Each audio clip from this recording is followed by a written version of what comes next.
Tu es infirmière ou IPS? Tu as déjà pensé te lancer en pratique autonome, mais tu ne sais pas par où commencer? Programme Prime t'ouvre la voie. Formation, outils et accompagnement, tout pour que tu pratiques à ton compte sans te casser la tête. Va sur programmeprime.com et fais le bon choix. Ta carrière t'appartient.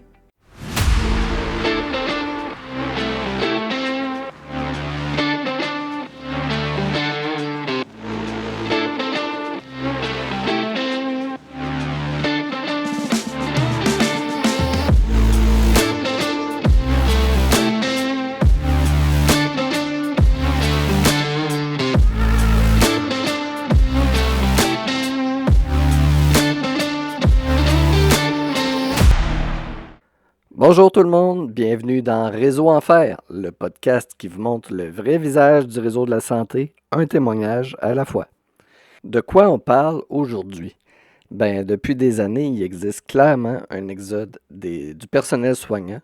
On le voit dans l'actualité avec les médecins, mais du côté des infirmières, ça fait des années qu'il y a plus de départs que d'arrivées, que le taux de rétention est ridiculement faible. Pourquoi? Dans plusieurs épisodes, on a donné des éléments de réponse. Le réseau public est un mauvais employeur qui offre souvent un environnement de travail surchargé, toxique et aucunement accommodant pour celles qui désirent prendre soin de leur vie familiale. Alors, de quoi on parle aujourd'hui? Aujourd'hui, on explore une option intéressante pour les infirmières, le démarrage de votre pratique autonome. On reçoit aujourd'hui 3 invités spéciaux. Ce sont les premiers à avoir cru et investi dans Réseau Enfer. Bienvenue aux fondateurs de Programme Prime, anciennement Clinique Prime, une entreprise qui donne une deuxième chance aux infirmières épuisées et à bout du réseau public. J'ai nommé Carl, Guylaine et Manon. Bienvenue dans Réseau Enfer. Carl, un petit mot pour te présenter. Bonjour, moi c'est Carl Berthelette. Je suis interpellé par ma sœur Guylaine et Manon pour leur programme Prime. Moi, je suis plus entrepreneur depuis plus de 18 ans. Fait que j'ai travaillé au niveau de l'onglet entrepreneuriat, parce que souvent quand on veut se lancer en affaires à notre compte, il y a une grosse portion que c'est l'entrepreneuriat. Fait que c'est la partie que je couvre dans le programme Prime. Parfait. De ton côté, Guylaine? Moi, je suis infirmière et quand j'ai quitté le réseau, j'avais encore à cœur ma mission de vie, que moi je dis d'aider mon prochain. Alors, j'ai tout simplement voulu mettre mes connaissances au service de la clientèle et j'ai voulu débuter ma pratique privée. Puis j'en ai parlé avec mon ami Manon, puis c'est de là que, avec mon frère et Manon, est venue l'idée du programme Prime. Fait que je laisse la parole à Manon. Bonsoir, alors moi, je suis Manon, je suis infirmière depuis plus de 30 ans, une infirmière clinicienne, et puis j'ai travaillé au public, au privé, au public. Je me suis promenée un petit peu entre les deux univers. Puis, c'est ça, c'est en discutant avec mon amie Guylaine, puis en faisant des constats, on a pris la décision d'investir en nos infirmiers et infirmières du Québec pour lui donner une autre option.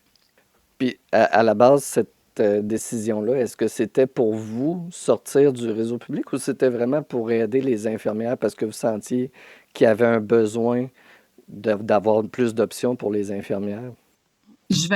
Quand j'ai décidé de quitter la profession après presque 35 ans de carrière du réseau public, j'avais encore à cœur de vouloir aider. Tout ça, j'ai voulu démarrer ma pratique privée.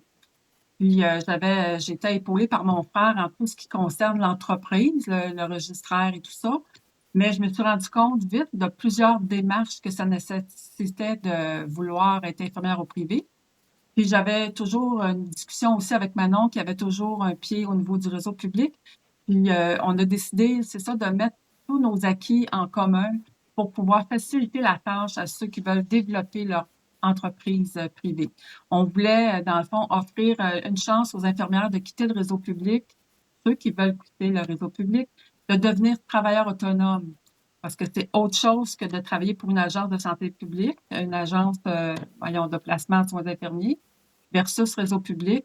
Et travailleurs autonomes, c'est une option qui n'était pas vraiment explorée. C'est ça qu'on a voulu mettre à profit.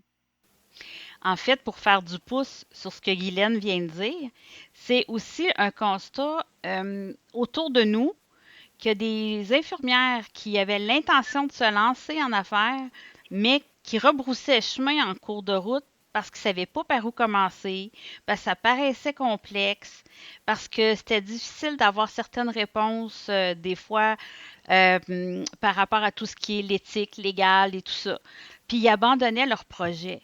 Puis nous, en fait, Guylaine et moi, on voyait dans le fait des collègues ou des gens autour de nous qui avaient encore le feu sacré pour la profession, mais cesser la pratique parce qu'ils voulaient quitter le public, mais en même temps, ils ne se voyaient pas dans le privé parce qu'ils ne savaient pas par quel bout prendre ça.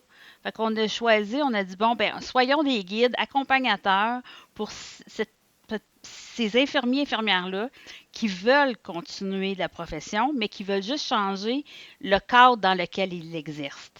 C'est ça un peu qui nous a motivés, puis qu'on a choisi de mettre temps et effort pour les accompagner, pour leur faire un peu quelque chose de clé en main, pour qu'ils soient un peu plus fixés dans ce qu'ils ont à faire, puis un step by step pour leur permettre d'atteindre leurs objectifs, puis leurs rêves aussi.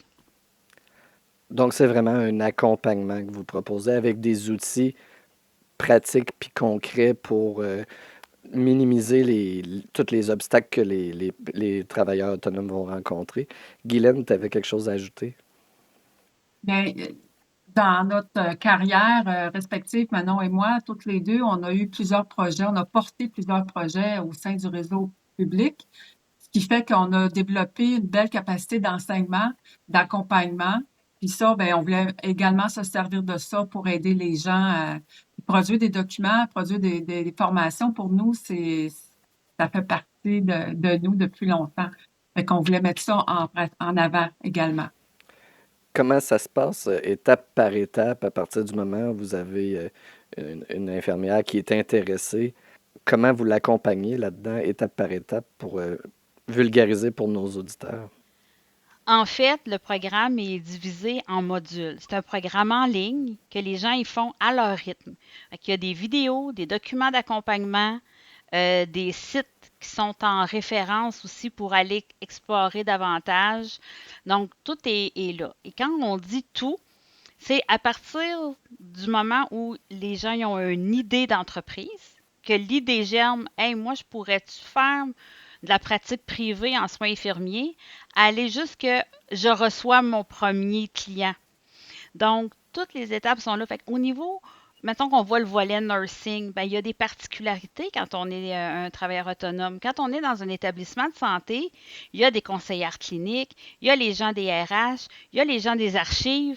Fait que tout ça est tout réglementé, puis ça va de soi. Mais quand on est notre propre patron, c'est toutes des informations qu'on a, nous, à posséder, nous, à savoir l'aspect législatif, le code de déonto, c'est quoi les particularités, la tenue de dossier, par exemple. Mais c'est toutes des choses qu'on explique. Puis on y va comme ça pendant 5 modules. On parle des différentes possibilités comme travailleur autonome. On parle des ordonnances collectives. On parle des approches complémentaires, comment ça peut être jumelé aussi au niveau de la pratique autonome.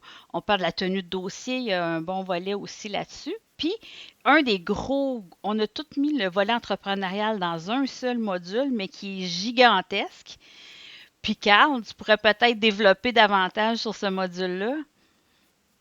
Mais oui, avec plaisir, Manon. Fait que dans le fond, moi, j'ai eu la chance d'être professeur en lancement d'entreprise pendant 2 ans et demi pour le ministère de l'Éducation. Fait que j'avais comme une très bonne base. Puis c'est moi le gars techno en informatique. Fait qu'on a monté la plateforme en ligne avec toutes les informations, les vidéos, les documents que Manon et Glenn ont produits. J'ai fait la mise en page sur les différents modules. Puis le module 6, ben, c'est que comme Glenn le dit, si on veut se lancer en affaires, ça nous prend un enregistrement au niveau du registraire. Fait qu'on a fait l'enregistrement de Guylaine, on l'a enregistré, fait que c'est toujours une vidéo qu'on voit commenter live. Tu sais, il n'y a pas de... C'est super le fun. Ensuite, il y a toute la partie, est-ce qu'on a besoin d'un site web? C'est quel genre de site web? Ensuite, les médias sociaux. C'est quel genre de médias sociaux? Puis, tu sais, on les décrit un petit peu selon le genre de clientèle que vous voulez aller chercher selon votre pratique privée autonome. Puis, on parle un petit peu on n'est pas comptable, mais on parle un peu du volet comptabilité, du volet financier, parce que c'est beau de lancer une entreprise, mais on se cachera pas que c'est pas gratuit. Il y a des frais, autant de plateformes web et ainsi de suite. Fait qu'on parle de tout ça. Fait qu'on quelqu'un qui voudrait se lancer à son compte, il y a vraiment un beau premier jet de tout ce qu'il doit réfléchir, penser au niveau financier, plan d'affaires, plan financier. Fait que je pense que c'est un programme prime très complet.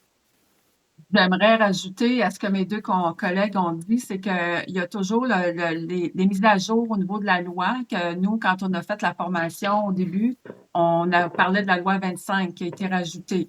Ensuite, à chaque année, il y a comme des dispositions qu'il faut reviser pour être certaine que toutes nos notions sont encore à jour. Et puis, Manon, elle a fait un travail formidable auprès des conseillères cliniques de l'Ordre des infirmières à plusieurs reprises pour être certain que tout notre contenu est vraiment sous l'emblème de l'Ordre des infirmières. Fait qu'on peut vraiment être fiers de notre programme de formation. Ben, en fait, toujours dans la même optique, fait qu'on a parlé des différents modules, du contenu, puis un gros morceau aussi que le programme Prime contient, puis que nos élèves nous ont dit, hey, ça, c'est hyper génial, c'est qu'il y a beaucoup de documents préfaits autant au niveau de les autorisations de soins, les feuilles de liaison, tout le contenu du dossier. Fait que c'est tous des canevas qui sont préfaits et qui peuvent adapter à leur pratique chacun, mais ils ont les canevas de base très complets de tout ce qui est nécessaire et même pour la tenue de livre. Fait que quand on dit c'est un clé en main, c'est qu'ils ont la case départ pour démarrer, puis après ça, en cours de route, bien, ils peuvent le mettre à leur sauce, puis l'ajuster selon leurs besoins, mais tout est là pour démarrer. Je voudrais aussi ajouter deux points, qu'on a accès à un groupe privé sur Facebook pour nos membres. Alors, en tout temps, si on a besoin d'accompagnement, poser des questions, on est là. Quand c'est nursing, c'est Manon et moi, plus Manon de ce temps-là, parce que moi, je suis retraitée maintenant. Puis Carl, c'est plus la portion affaires aussi, entreprise et tout ça. Puis l'autre chose qu'on n'a pas mentionné, c'est qu'il y a une possibilité de coaching privé quand c'est pour un accompagnement, une heure qu'on peut donner en supplémentaire pour les gens qui ont des questions très spécifiques, là, très pointues pour être accompagnés. C'est quoi les questions que les gens vous posent le plus avant de s'inscrire au programme? C'est quoi qui les inquiète le plus ou qui les intrigue le plus? Mais moi, pour répondre à ça, je pourrais répondre, c'est qu'on a créé sur notre plateforme, quand on va sur Programme Prime, les gens peuvent télécharger, numéro un webinaire explicatif. Fait que dans notre webinaire explicatif qu'on a enregistré, ça répond pratiquement, je vais dire, à 90% des questions qu'ils ont déjà. Puis ensuite, on a fait un autre document qui c'est comme un e-book. Fait que les gens peuvent télécharger le e-book. Ça leur donne environ 111 idées différentes de pratiques infirmières autonomes qui peuvent faire des sphères différentes. Fait que déjà, on leur ouvre la porte avec plein d'idées. Puis suite à ça, souvent, ils vont souscrire à notre programme, puis ils vont le faire à leur rythme. Comme disait Manon, c'est un programme en ligne. C'est accessible 24 sur 24, 7 sur 7. Puis dans le fond, nous, on donne un délai d'1 an pour que les gens puissent le réussir parce que on peut pas donner à vie dans le sens qu'à un moment donné, il faut qu'il passe à l'action. C'est un entrepreneur, quand il commence quelque chose, il faut se donner un délai pour le faire. Sinon, ben c'est toujours remis à plus tard. Puis, exemple, il passe pas à l'action. Fait que le 1 an, il est là pour ça. Mais grosso modo, je ne sais pas les filles si vous voulez ajouter pour les questions, mais moi, ce que j'ai vu passer de mon côté, le webinaire qu'on a enregistré et le e-book qu'on donne gratuitement, ça fait une belle partie, une bonne portion de la réponse. Il y a beaucoup de personnes dans le milieu des soins infirmiers qui n'ont pas de notion c'est quoi de devenir, développer un entrepreneuriat. Fait que nos exemples, tu sais, mettons, tu as une expertise en santé mentale et que tu voudras offrir des services à cette clientèle-là, ça fait partie des offres que tu peux développer. Il y en a d'autres que c'est plus en périnate. Il y en a d'autres, tu sais, parce que tu as des formations toutes faites en soins de pied, mais ça, nous, on peut le faire ça, c'est un plus. Mais notre bagage va pouvoir étalonner les gens sur leur expérience de travail. Qu'est-ce qu'ils ont développé? C'est quoi leur force? C'est ça pour aller chercher. Il y en a une actuellement qui est en train de développer sa formation. Là, elle vise les soins palliatifs. Il y a une autre infirmière qui a visé, elle, d'ouvrir sa propre clinique dans son village et ça, c'est un succès, ça va super bien. Fait que chacun va chercher selon ses forces à lui ou à elle avec son bagage d'expérience. Comment gérer les finances dans une entreprise? C'est quoi les investissements qu'il y a à faire et tout ça?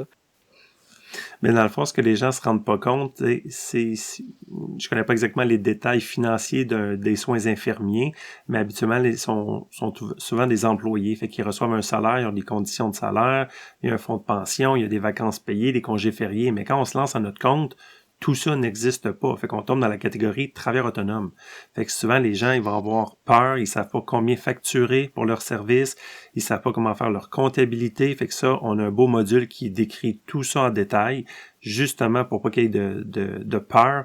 Mais oui, il faut aller chercher nous-mêmes nos clients en tant que travailleur autonome versus quand on est une infirmière dans le domaine, exemple, dans le réseau, ben tu te pointes le matin à 8 heures, tu as de la job jusqu'à 4 heures si tu n'as pas un temps supplémentaire. Fait que ça, c'est une chose. Mais quand tu es à ton compte, ben, c'est toi qui dois faire ton marketing, ta publicité. Faut que tu te vendes toi-même.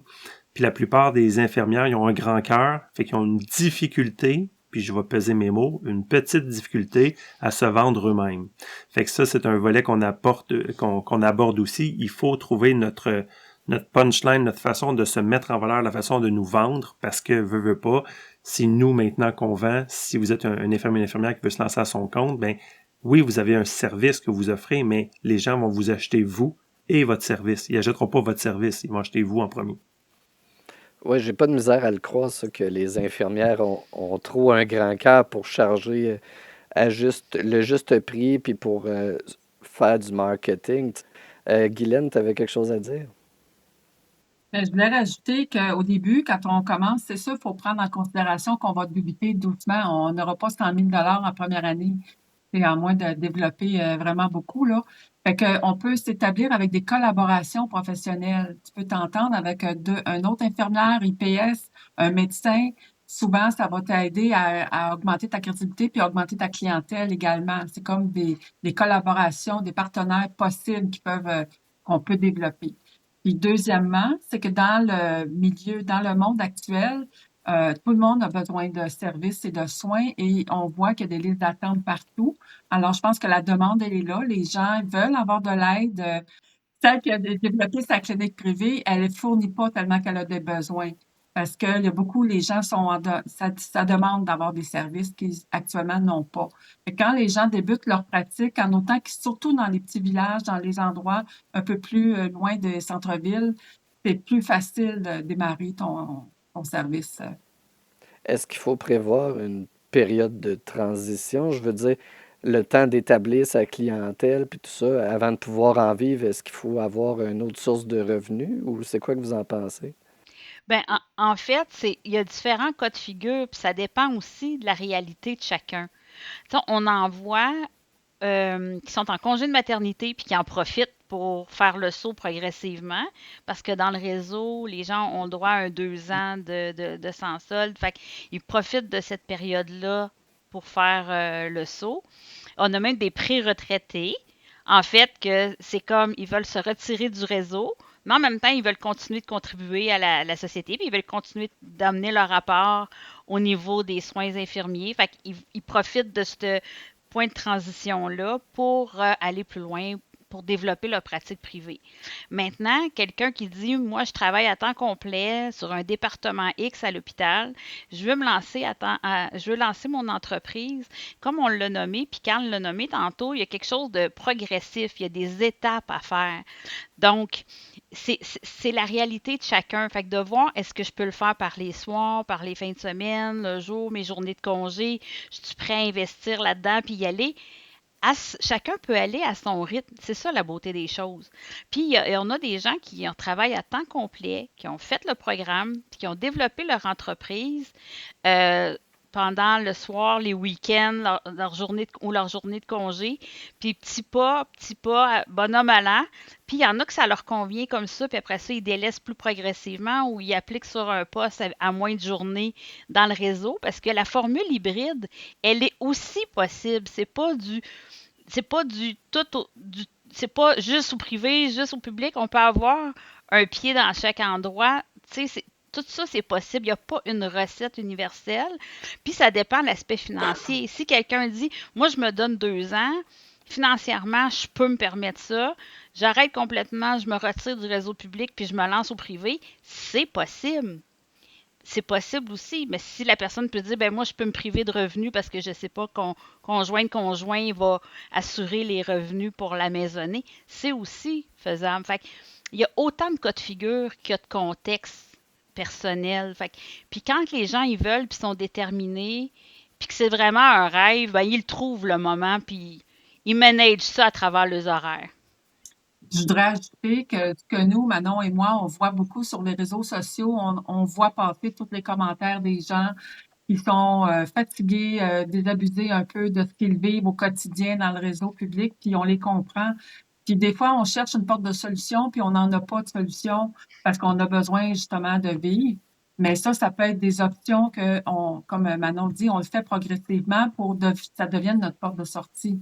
Là, on voit que toutes les coupures qu'il y a eu dernièrement dans les agences de soins infirmiers, il y en a beaucoup là qui se retrouvent un petit peu le nez, un peu les pieds dans le vide. Fait que ça peut être une autre avenue aussi que quand on a à cœur notre profession d'infirmière, on a encore cette mission-là d'aider. Ceux qui ont vraiment la vocation, ils veulent développer. Puis ils vont trouver leur créneau, puis ils vont être capables de persévérer là-dedans. C'est quoi les principales raisons que les gens vous donnent pour vouloir se démarrer comme infirmière? Est-ce que c'est de quitter le réseau ou de devenir autonome? En fait, je dirais que dans le top 3, puis mes collègues pourraient compléter, mais je dirais que la conciliation vie familiale-travail est quelque chose qui revient, là, c'est vraiment dans le top 3. Il y a ce volet-là. Il y a l'aspect aussi conditions de travail, surcharge, que les gens trouvent difficile. Puis, il y a aussi l'aspect un peu de liberté. Les gens nous disent, ben moi, j'aimerais ça me sentir plus libre. Libre de faire ma pratique, de faire mes soins comment. Les gens, ce qu'ils nous disent, c'est, je veux faire les soins comme pour moi, ma qualité de soins et mon standard de soins, selon mon standard de soins. Fait que si moi, je veux prendre tant de temps à faire tel type de soins à un patient, puis que dans le milieu public, on est restreint par le temps, on le sait, il y a il y a une volumétrie qui est attendue, on est beaucoup dans le quantitatif, mais au privé, on est plus dans le qualitatif. On prend le temps, puis ça revient beaucoup. Fait que je ne sais pas si Carl et Guylaine ont d'autres éléments là, qui reviennent, là, mais Les valeurs humaines, c'est ça qui revient beaucoup. C'est vraiment les valeurs de cœur, faire des soins selon nos valeurs, selon notre éthique de travail et tout ça aussi. Parce que c'est vrai que, étant infirmier dans le réseau public, ce qui est valorisé, c'est la quantité de soins, c'est rarement la qualité. Alors, je peux comprendre tout à fait que ça peut être très agréable de pratiquer dans un environnement que tu contrôles, puis qui te permet de donner des soins à la hauteur de tes standards, alors que dans le réseau public, c'est pas comme ça que ça se passe, on le sait tous. Puis j'aimerais ajouter justement en tant que les gens qui sont infirmiers infirmières, souvent vous avez tellement un grand cœur que quand on tombe du côté entreprise, ben là, si vous prenez exemple, je dis un chiffre, mettons 1 heure pour vous occuper d'un client parce que vous voulez le faire selon votre passion, vos valeurs, mais là, ils voudront pas charger le prix que ça vaut. Fait qu'ils vont avoir une petite crainte à vouloir, ben je vais charger trop cher, parce que dans le système, vous ne voyez pas le prix réel que le client y paye. Même, vous allez dire, Carl, la carte d'assurance maladie, c'est gratuit. Je pense qu'on fera pas un débat là-dessus. Ce n'est pas gratuit. C'est tout le monde, tous les Québécois qui payent pour ces services-là, puis on paye très, très cher pour la qualité qu'on a, mais ça, c'est un grand débat. Mais en entrepreneuriat, si vous prenez 1 heure ou 2 pour faire un bon soin à votre client, ben c'est correct de demander un prix juste. Et ça aussi, on l'aborde parce que il y a une portion de faut que je charge le bon prix, il faut que je sois capable de vivre de cette profession-là. Puis en tant qu'entrepreneur, c'est le nerf de la guerre, ça vous prend des nouveaux clients, puis il faut qu'il y en ait assez pour éventuellement compenser un salaire d'infirmière ou d'infirmier. Puis ces clients-là, dans le fond, si il n'y a pas une infirmière autonome qui se rend chez eux pour leur rendre des services, est-ce qu'ils vont avoir des soins du réseau public ou vous vous trouvez à complémenter le réseau public? en fait, encore là, il y a deux cas de figure. Les deux options se présentent. Ce qu'on voit des gens autour de nous là, qui sont en pratique privée, ils vont souvent compenser pour un manque dans le réseau public.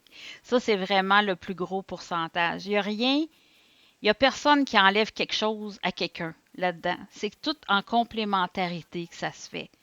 Puis même quand l'offre de service n'est pas disponible au public, ça ne veut pas dire qu'il n'y a pas quelqu'un à quelque part qui a un besoin.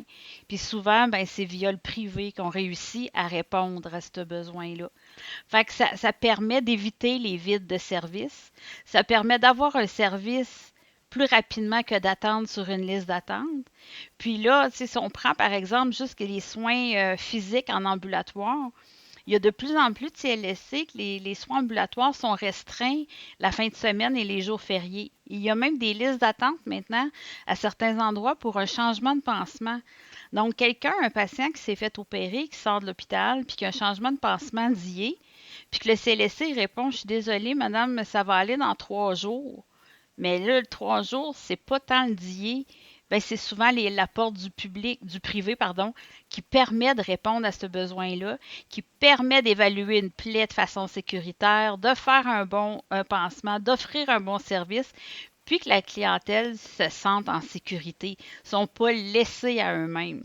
Et ça, c'est pas banal et c'est ça beaucoup qui revient. Peut-être qu'après la 3e journée, le patient va choisir de s'en aller au CLSC puis de ne plus avoir à payer. Puis c'est OK.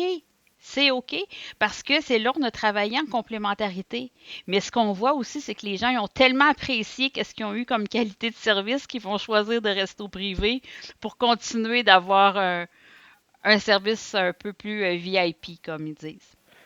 Parce qu'au Québec, on entend souvent du privé bashing, là, c'est-à-dire le privé cherche uniquement le profit. Puis là, ce que j'entends depuis tantôt, c'est le contraire. C'est vous comblez un besoin, premièrement, qui ne serait pas comblé par le public. Puis les infirmières sont souvent généreuses, disons ça comme ça, puis ils ne chargent pas le plein prix de ce que vaut leur service. Donc, jusqu'à présent, je ne vois pas le problème qu'il pourrait y avoir avec votre entreprise privée. C'est d'offrir un choix au client. Tu sais, le client a toujours le choix, même si on parle, mettons, d'une chirurgie, d'une opération, il peut aller dans le privé ou dans le public, c'est son choix. Fait que, tu sais, pour les soins infirmiers, exemple, soins de plaie, c'est un excellent exemple que la personne peut attendre de faire le soin, se déplacer, aller au CLSC. Mais si le CLSC se déplace chez eux, tant mieux. Mais s'il se déplace pas parce qu'il y a un XYZ, puis que tu prends quelqu'un d'autre, ben c'est la personne, oui, elle va payer, mais c'est son choix, mais avoir un excellent service, puis un service humain. Parmi vos clientes, est-ce qu'il y a des histoires qui vous ont particulièrement touché? Je ne sais pas, des gros succès ou des histoires aberrantes qui ont vécu dans le public puis qui sont la raison pour laquelle ils ont décidé de se partir en affaires? Bien, c'est sûr qu'on a quelques-unes que c'est des gens qui faisaient partie des agences de placement, puis avec tout le brouhaha que ça a généré, puis l'impression de non-reconnaissance de leur expertise, de quand même qu'est-ce qu'ils ont donné au système. Oui, via une agence. Puis ceci dit, l'agence de placement, c'est une forme de privé intégrée dans le public aussi, tu sais, quand on regarde tout ça. Mais on a des infirmières qui viennent des agences de placement. Sinon, on en a qui ont travaillé dans le réseau, puis que là, se souvient, mettons, une grossesse, puis là, ils ne se voient pas dans le contexte avec l'arrivée d'un enfant, avec du TSO, la gestion de la garderie, de la maisonnée. C'est souvent ça qui fait comme un peu un constat. Là, c'est comme il dit, ben là, comment je vais y arriver? Avant, je dealais avec ça, mais maintenant, c'est trop insécurisant. Je vais-tu vivre avec ça au quotidien? Moi, de ne pas savoir si je vais pouvoir aller chercher mon enfant ou si je vais toujours être en délai pour payer de la surcharge à la garderie ou quelqu'un qui garde l'enfant, de toujours être dans une certaine incertitude. Fait que pour tout ce qui est l'aspect familial, on a aussi des gens, des gens qui viennent dans notre équipe puis qui hésitent beaucoup, puis c'est peut-être plus difficile. On a beaucoup aussi de monoparentales, beaucoup de femmes infirmières monoparentales. Puis là, eux, quand ils veulent faire, c'est comme le réseau public, des fois, ils trouvent ça très difficile pour toutes les considérations qu'on s'est déjà nommées. Puis là, de faire le switch au privé, de trouver le temps et l'énergie de se partir en affaires, mais c'est ça aussi, le fait qu'ils peuvent le faire à leur rythme, qu'on peut les accompagner, Fait que ça, c'est rassurant aussi pour eux autres, parce que c'est un gros pas à franchir, puis quand tout repose juste sur une personne, on est bien conscient que c'est pas nécessairement facile. Puis à cet effet aussi, il y a des modalités de paiement aussi pour le programme. On a pensé aussi à ces gens-là. Donc, il y a des possibilités de payer le programme en un seul versement ou des fois en deux versements. Fait qu'on est capable on est conscient de la réalité des gens, puis on a vraiment à cœur qu'il n'y ait pas une limite pour qu'ils puissent accéder à leurs rêves si c'est ça qu'ils veulent faire. C'est pour pas qu'ils aient l'impression de se lancer dans le vide. Dans le fond, ils sont accompagnés.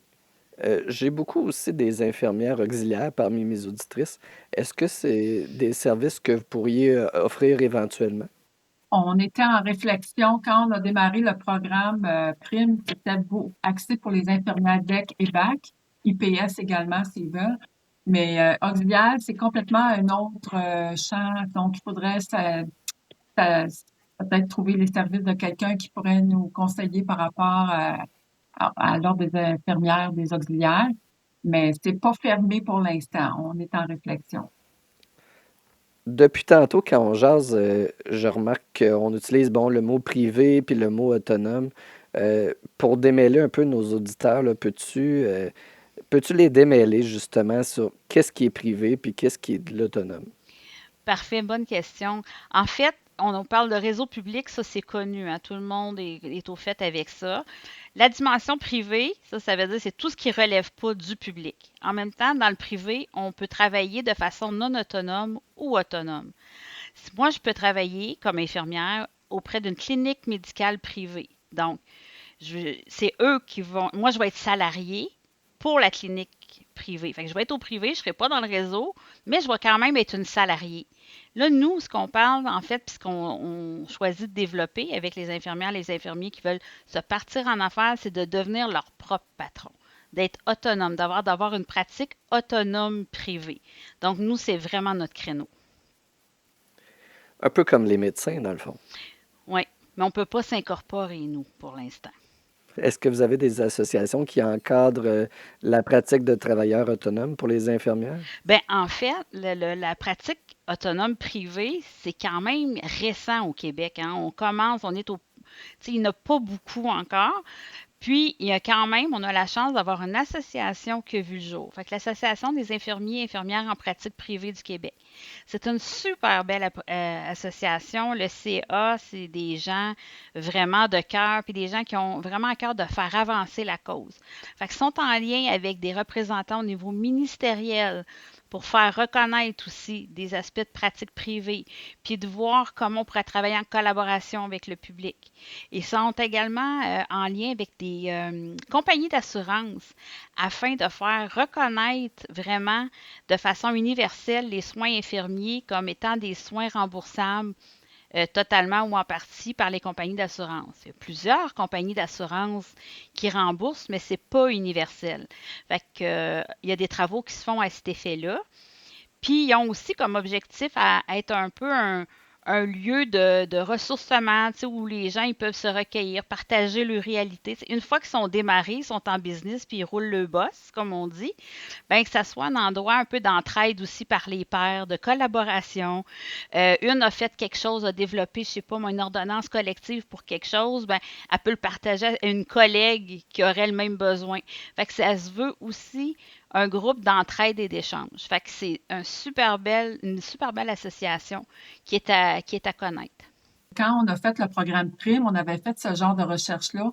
Ça existe partout au Canada, anglophone, des infirmières en privé, en pratique autonome privée. Ça existe aux États-Unis. C'est seulement nous, au Québec, qui c'est pas connu encore. Fait que c'était notre objectif aussi de rendre ça accessible à toutes les infirmières qui veulent développer leur pratique autonome.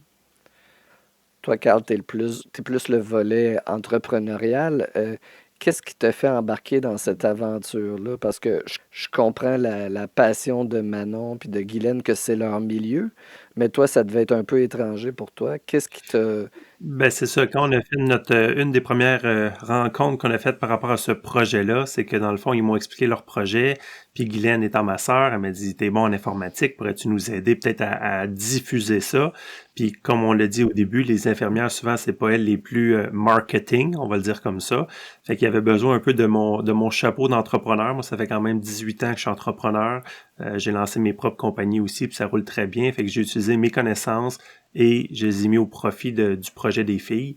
Fait que dans le fond, ça nous permet d'avoir une plateforme en ligne conviviale, facile à suivre, facile à modifier aux besoins quand on fait des ajouts, des modifications. C'est simple. Moi, j'aime ça quand c'est facile et simple. Puis ce que j'aimerais ajouter aussi, c'est que tu sais, des fois, quand on veut lire un livre, on va lire un livre sur, par exemple, la cuisine. Pourquoi on lit un livre de cuisine? C'est parce qu'on veut devenir des meilleurs cuisiniers ou faire des nouvelles recettes.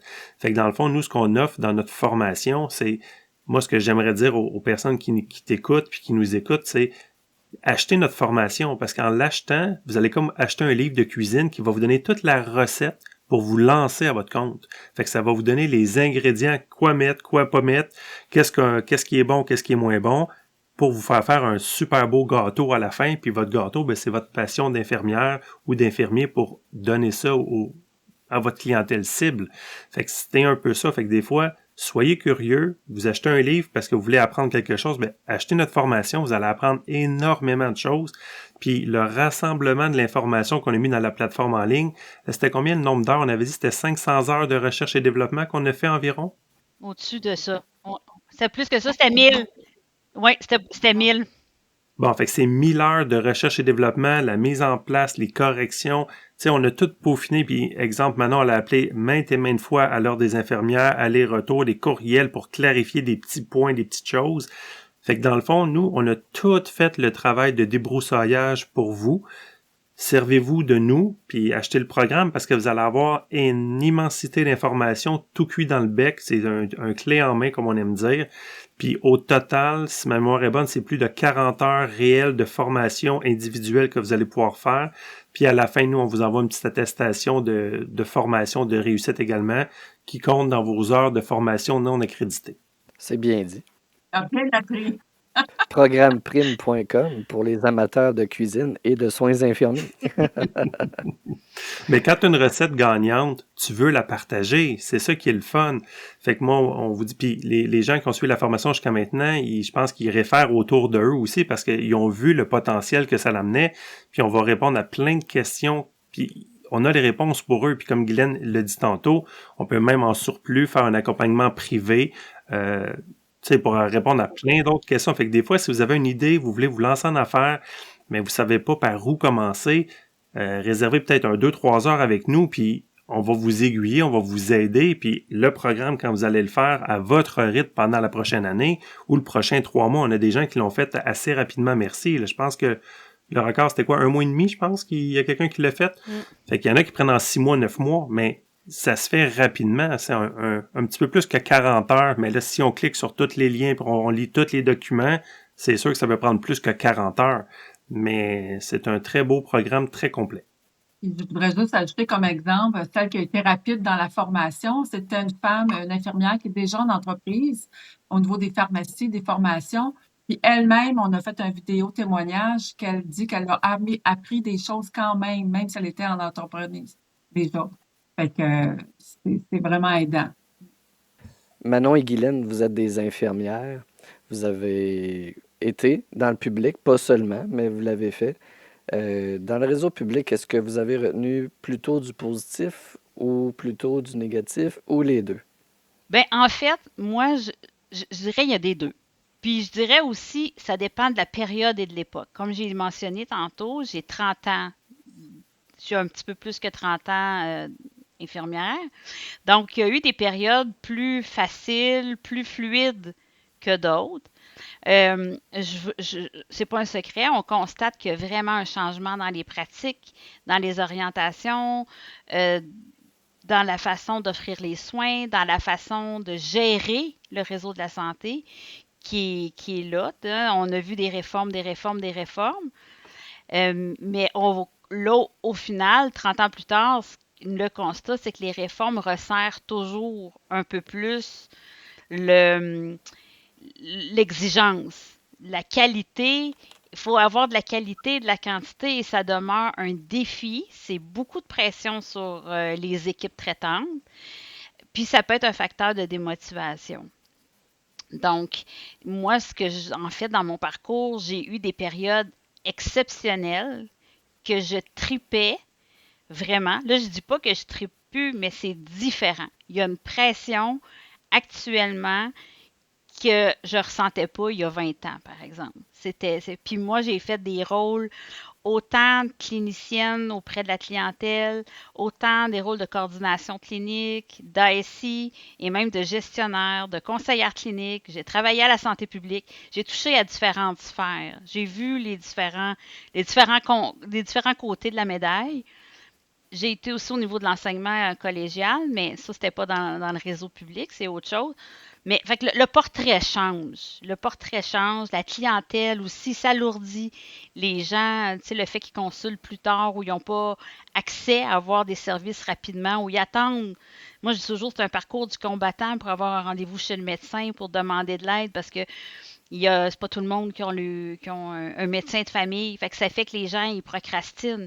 Ils attendent. Ou ils se font adresser un seul problème de Mm. santé à la fois, plutôt que de regarder l'être humain dans sa globalité. Mais on est une machine complexe et tout est en interrelation. Fait que, tu as peut-être mal aux genoux, là, puis tu te sens peut-être déprimé, mais peut-être que tu es une femme de 45 ans puis tu es en débalancement hormonal. Fait que, mais il faut pas adresser juste le genou, puis il faut pas adresser juste la dépression, il faut regarder l'être humain dans son entièreté. Puis, à mon sens, c'est ça qu'on a perdu. Puis, Ben, c'est ça que le réseau a perdu en général.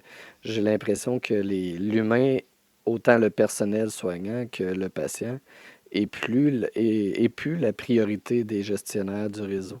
Alors que, bon, les patients ont l'impression d'être du bétail, puis le personnel des numéros. Euh, D'autant plus que ça devient attrayant, alors la pratique autonome ou que tu respectes tes valeurs à toi, puis ton schéma de soins à toi. Guylaine, toi, quelle expérience que je crois que tu es récemment retraitée, c'est ça? Je suis retraitée depuis quelques années maintenant, ça fait plus de 4 ans. Mais j'ai travaillé 34 ans et demi dans le réseau public. J'ai fait mon DEC au départ, poursuivi par mon bac. J'ai travaillé dans différents milieux de soins, autant les soins intensifs, le soin à domicile. J'ai aidé à l'implantation d'une équipe de soins palliatifs à domicile pendant plusieurs années. Suite à un bumping non, non prévu, je me suis retrouvée un petit peu à me retrouver à chasser un premier poste disponible et c'est là que je me suis retrouvée en GMF. Alors là, à ce moment-là, j'ai développé projet réseau à ce moment-là qu'on appelait ça pour projet en santé mentale et c'est là que j'ai connu Manon également. À travers mon parcours, j'ai aussi enseigné pour l'Université de Montréal la supervision de stage pour certains cégeps également. Puis, dans les dernières années, j'étais aussi en GMS, j'avais un double emploi. J'ai fait la gestion chef d'activité en CHSLD. Fait que je peux dire que j'ai touché à tout le continuum de soins des personnes, des adultes. J'ai vu de toutes les couleurs. Moi, je suis une fille de la qualité des soins. Pour moi, c'est tellement important et je suis d'accord avec Manon. Les dernières années, malheureusement, ça s'est vraiment, vraiment, vraiment dégradé. Je te dirais que même que le personnel ne se sent pas reconnu, ne se sent pas apprécié. Alors, on leur demande toujours plus. Puis les conditions de travail, ben, avec toutes les coupures au niveau qui ont été faites dans les dernières années, c'est un non-sens. Des temps supplémentaires obligatoires, tout ça. Moi, quand j'étais gestionnaire en CHSLD, j'ai vu des filles faire des 16 heures, 8-16 heures en ligne. Je m'excuse, pour moi, c'est pas acceptable parce que ta qualité de soins est plus là, tu sais. En tout cas, on pourrait vous en jaser longtemps, il y a plein d'autres choses qui s'est. C'est une des raisons qu'en dernier, j'ai décidé de quitter parce que ça ressemblait plus à ce que moi je pouvais donner dans le public. Et c'est la raison pourquoi je voulais partir à mon compte. Ouais, ben, j'ai l'impression que toute cette dégradation-là a commencé avec la fameuse pandémie. Ensuite, moi, je mettrais dans... Avant ça. Oui, ben moi, de mon expérience à moi, Hmm. disons. Puis ensuite de ça, il y a eu la dernière convention collective des infirmières où elles se sont fait bafouer, puis même, en tout cas, j'ai trouvé le rôle du syndicat là-dedans plutôt louche. Puis là, on arrive à l'actualité, Santé Québec, puis la loi 2 pour les médecins. Où est-ce qu'on s'en va, selon vous, de votre point de vue extérieur là, du réseau? Comment on peut être optimiste ou pas par rapport à la suite des choses? Ben, en fait, par rapport à la loi 2 ou Santé Québec, tu sais, je veux dire, moi, j'ai donné la chance aux coureurs quand Santé Québec est arrivé. Je me dis, on va regarder ça, c'est implanté, on va les laisser aller. Tu sais, moi, j'ai vraiment toujours comme optique de vie, laissons la chance aux coureurs, puis voyons voir qu'est-ce que ça a l'air. Mais ça va faire un an bientôt qu'ils sont mis en place. C'est une grosse structure qui est hyper centralisée. Donc, pour les employés du réseau, c'est comme si on s'éloigne encore, on est loin de la gestion de proximité. On est vraiment loin de la gestion de proximité. Les gens de Santé Québec, autant puis les gestionnaires qui sont proches de nous, ben eux aussi sont loin de Santé Québec, puis eux aussi perdent en pouvoir décisionnel, puis tout ça, là, parce que tout se gère à un niveau beaucoup plus élevé, puis malheureusement plus loin de la base. Puis de la consultation de Plus la base, déconnecté du réseau. c'est ça. Fait que moi, j'aurais souhaité sincèrement un pont entre Santé Québec puis la base. Les gens qui sont proches des usagers, des patients, les gens qui donnent les services. Parce que des solutions aux multiples problématiques dans le réseau, là, il y en a. Puis les gens qui sont impliqués, là, je veux dire, la tête, elle bourdonne. Là. Il y en a plein. On pourrait faire ça, on pourrait faire ça, on va faire ça comme ça. Puis souvent, à faible coût ou à coût zéro. Puis c'est ça que je trouve difficile comme travailleur, tu sais, pour les travailleurs dans le milieu de la santé, puis qu'en même temps, c'est un peu décevant, c'est ce pont-là n'existe pas. Fait que c'est là le constat avec Santé Québec. Ceci dit, je suis toujours un pied dans le réseau, en plus d'un pied au privé. Je suis toujours là. J'ai encore, tu sais, l'espoir que peut-être les choses pourraient peut-être changer. Tu sais, j'ai un esprit d'optimisme, mais en même temps, quand on est au privé, mon approche puis les services, les soins, c'est pas la même chose, là, on va se le dire. Puis mes collègues, les gens qui sont au privé, je veux dire, ils vont dire, je le faisais comme ça au public, maintenant je le fais comme ça. Fait que, tu sais, on n'est pas. Oui, on a la rédaction de notes à faire, mais on n'est pas dans des statistiques. Fait qu'on a moins de paperasse à faire. Fait que ce temps-là, souvent, c'est le patient qui en bénéficie. Tu sais, quand on regarde pour le même ratio, donc, c'est un peu ça le constat. Puis la loi 2, ben là, je me dis, puis je parle avec les médecins qui sont autour de moi, les médecins étaient le dernier rempart, en fait, du réseau de la santé. Puis là, ben le dernier rempart est attaqué de front, là. Il y a des canons, là, qui sont en train de l'attaquer.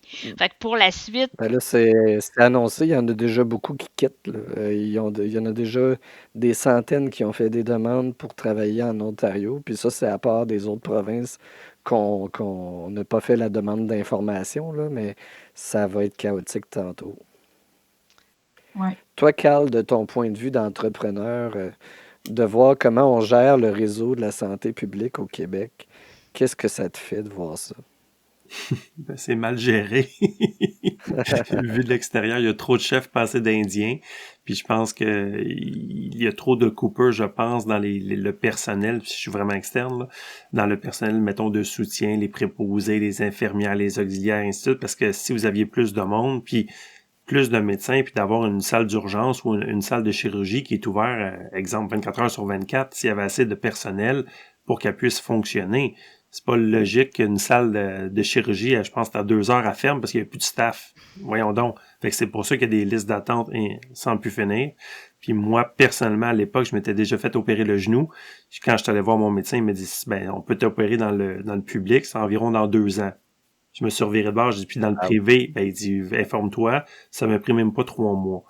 Puis ça, à l'époque, ça m'avait coûté 900 $. Fait que, tu sais, je me dis, pour 900 pièces, j'attendrai pas 2 ans, voyons donc. Fait que je suis allé me faire opérer en privé.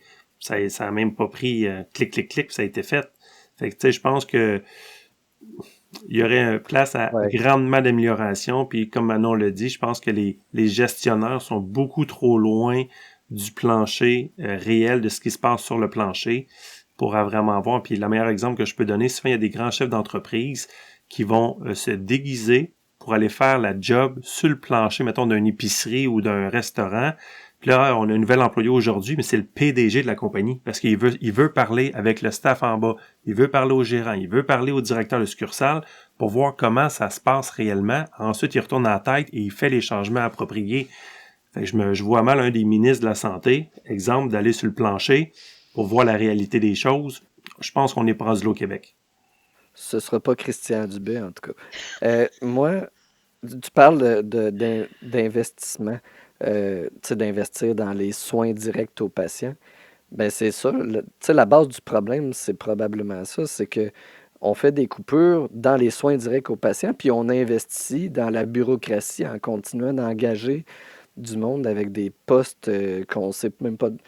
Honnêtement, c'est des postes douteux, là. On sait même pas à quoi ça sert vraiment d'avoir ça.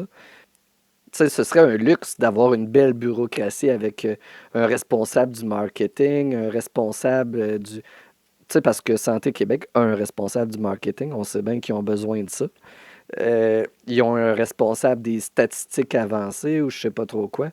C'est. Bref, c'est un luxe qu'on devrait se payer dans un réseau qui fonctionne, mais en attendant, il fonctionne pas. On peut-tu investir à la base, s'il vous plaît, les soins directs aux patients? Puis l'autre volet qu'à travers les années, on a vu disparaître, puis pour moi, je veux dire, c'était la base là, d'un système de santé, c'est tout ce qui est le volet promotion, prévention a pris le bord. C'était les premiers gros morceaux qui ont été coupés à travers les années. Mais en même temps, quand on regarde là, la population en Suède, en Norvège, qu'est-ce qui fait que leur système de santé, parce qu'on peut parler plus d'un système de santé, va bien, c'est qu'ils ont investi énormément en promotion de la santé et en prévention de la maladie. Ils ont éduqué la population, ils ont mis des intervenants en santé pour faire ce travail-là, pour mieux accompagner, outiller, guider les gens dans leurs habitudes de vie, dans leur. Fait que ça a eu un effet. Fait que oui, il y en a des gens malades qui ont besoin de soins et de services, mais les statistiques sont là, ça l'a vraiment diminué. Puis quand je dis dans le temps, quand on faisait du dépistage visuel dans les écoles, on faisait de l'enseignement aussi au niveau de la sexualité ou au niveau de l'estime de soi, puis toutes ces choses-là, je veux dire, c'était hyper pertinent. Puis là, c'est comme si on n'a plus tout ça, puis on retrouve les gens comme une fois qu'ils sont malades, puis ils vont pas bien. Mais c'est triste parce qu'on peut des fois faire plein de choses en amont. Mais c'est pas parce que les gens veulent pas le faire, mais c'est parce qu'il n'y a pas de porte, il n'y a pas d'endroit où le faire. Ça, au privé, il y en a plusieurs qui le font.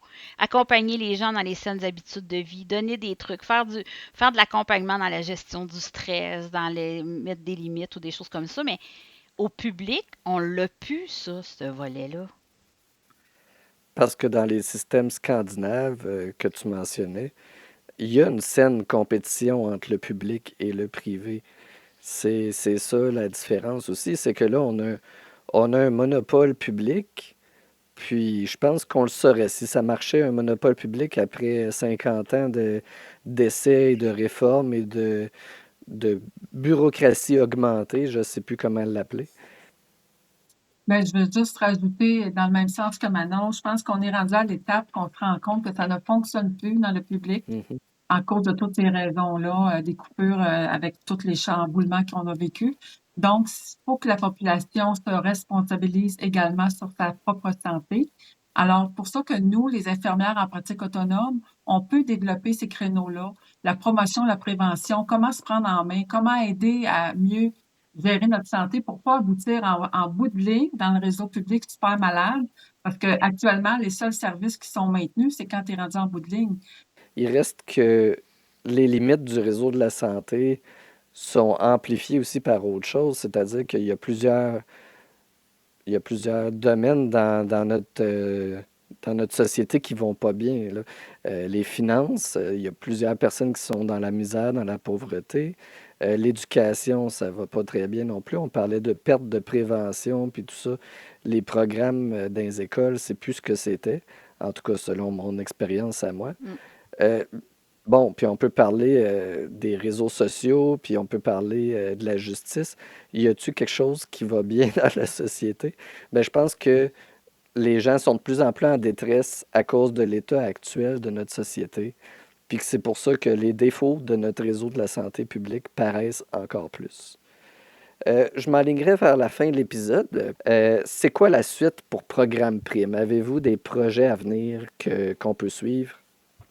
Ben là, comme on a déjà mentionné, qu'on a renommé notre Oui, programme Prime plutôt que Clinique Prime, parce qu'on s'est rendu compte qu'avec le temps, les gens, quand ils voyaient clinique, ils associaient ça à un établissement et tout ça, OK. alors que nous, c'était pas ça du tout l'idée de départ, mais c'était vraiment un programme de formation. Alors, d'où cette année qu'on a renommé Programme Prime, puis que là, on fait la promotion pour ça actuellement. Ça fait déjà 2 ans qu'on existe. Super. Ben, bon succès à vous. Puis je vous remercie énormément de soutenir Réseau Enfer. Puis je suis heureux de vous soutenir en retour. Je suis vraiment contente qu'on a fait cet épisode-là. Ça m'a permis d'apprendre à vous connaître un peu mieux. Puis je vous laisse un dernier petit mot chacun, si vous voulez, Manon. Ben, en fait, moi, le message que je souhaite que les infirmiers et infirmières qui nous écoutent retiennent, c'est accrochez pas votre stéthoscope trop vite. Si vous avez encore le goût de pratiquer, contactez-nous, puis on peut le réfléchir ensemble, les possibilités qui peuvent s'offrir à vous. Guylaine. Ben, je pense que Manon, elle a tout dit. C'est ça, c'est parfait. On est là pour vous accompagner, vous aider.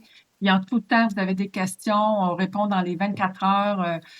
Téléphone, Messenger, les réseaux publics, les réseaux sociaux nous aident beaucoup à entrer en contact avec vous.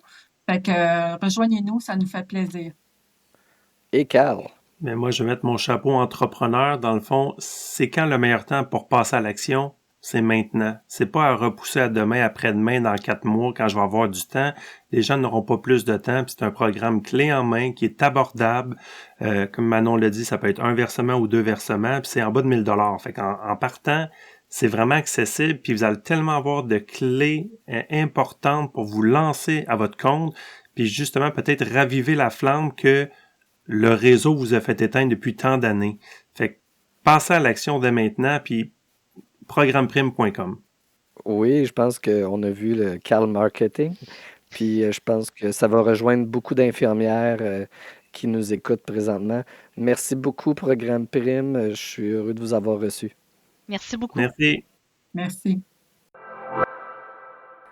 Aux infirmières qui nous écoutent, la balle est dans votre camp. Vous avez maintenant une option de plus pour améliorer votre qualité de vie, votre santé mentale et enfin pratiquer votre métier en respectant vos valeurs. Visitez programmeprime.com. Dans le prochain épisode, on frappe fort. Un témoignage à la fois touchant, révoltant et inspirant d'une femme victime de violences conjugales abandonnée par nos institutions. Un épisode à ne pas manquer. Merci d'avoir été avec nous. Ici Carl l'infirmier qui vous dit ciao, bonne semaine.